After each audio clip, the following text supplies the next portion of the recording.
અમદાવાદ શહેરના રો મટીરિયલના વેપારીઓને આશરે 4.5 કરોડનો જંગી ચૂનો લગાવી ફરાર થઈ ગયેલા પિતા અને 2 પુત્રોને અમદાવાદ ક્રાઇમ બ્રાન્ચે ટેકનિકલ સર્વેલન્સ અને બાતમીદારોની મદદથી બેંગ્લોરથી ઝડપી લીધા. આરોપીઓ વિદેશ ભાગી જવાની ફિરાકમાં હતા તેવું પ્રાથમિક તપાસમાં બહાર આવ્યું છે. પ્રાપ્ત માહિતી અનુસાર ન્યૂ ક્લોથ માર્કેટ ખાતે વેપાર કરતા આશરે 10 થી 15 જેટલા વેપારીઓ આ છેતરપિંડીનો ભોગ બન્યા છે. આરોપીઓએ વેપારીઓ પાસેથી ધીરે ધીરે રો મટીરિયલ માલ ખરીદ્યો, જેની કુલ કિંમત અંદાજે 4.5 કરોડ જેટલી થાય છે. માલ ખરીદ્યા બાદ આરોપીઓ આટલી મોટી રકમ પરત ચૂક્યા વિના જ દુકાન અને ઘર બંધ કરી તેઓ ભાગી જઈને વેપારીઓ સાથે વિશ્વાસઘાત અને છેતરપિંડીનો ગુનો આચર્યો. તપાસમાં જાણવા મળ્યું કે આરોપીઓએ ખરીદેલું રો મટીરિયલ તાત્કાલિક લોકલ માર્કેટમાં તેઓએ વેચી દીધું હતું અને તેમાંથી મળેલા રૂપિયા પોતાના અંગત ઉપયોગ માટે વાપરી નાખ્યા. છેતરપિંડી આચરનારા ત્રણેય આરોપીઓમાં અજય સુખિયાણી, સની સુખિયાણી અને મહેશ સુખિયાણીનો સમાવેશ થાય છે. ગુનો આચર્યા બાદ પિતા પુત્રો અમદાવાદમાં પોતાની દુકાન અને રહેણાંક મકાન છોડી અને ફરાર થઈ ગયા અને બેંગ્લોર ખાતે તેઓએ આશરો લીધો. ક્રાઇમ બ્રાન્ચની વિશેષ ટીમે ટેકનિકલ એનાલિસિસ અને બાતમીદારોના મજબૂત નેટવર્કથી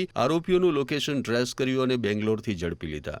આર્થિક ગુના નિવારણ શાખા ક્રાઇમ બ્રાન્ચ અમદાવાદ શહેર ખાતે ગુનો દાખલ થવા પામ્યો છે. આ ગુનાની હકીકતમાં ન્યૂ ક્લોથ માર્કેટ ખાતે વેપાર કરતા વેપારીઓના 10 થી 15 વેપારીઓના આશરે 4.5 કરોડ રૂપિયાનું રો મટીરિયલ લઈ આ કામના આરોપી જે છે એ લોકોએ ધીરે ધીરે માલ લઈ અને તેના પૈસા આશરે 4.5 કરોડ રૂપિયા જેવી માતબર રકમ પરત આપ્યા વિના ભાગી જઈ ગુનો કરેલો હતો અને આ અંગે ગુનો કર્યા પછી આરોપી દુકાન અને ઘર છોડી અને બેંગ્લોર ખાતે ભાગી ગયેલો હતો. ટેકનિકલ એનાલિસિસ અને બાતમીદારોનું નેટવર્કથી આ કામના આરોપીને બેંગ્લોર ખાતેથી પકડી પાડવામાં આવેલો છે. આ ગુનો આચરેલો છે અને તેઓની ધરપકડ કરી અને દિન 6 ના રિમાન્ડ મેળવવામાં આવેલા છે. પ્રાથમિક તપાસમાં ચોંકાવનારી વિગતો બહાર આવી કે આરોપીઓ બેંગ્લોર જઈ અને શાંતિથી બેઠા નહોતા. તેઓ પાસપોર્ટ બનાવવાની કાર્યવાહી કરી રહ્યા હતા, જે સ્પષ્ટ સંકેત આપે છે કે તેઓ દેશ છોડી વિદેશ ભાગી જવાના પ્રયાસમાં હતા.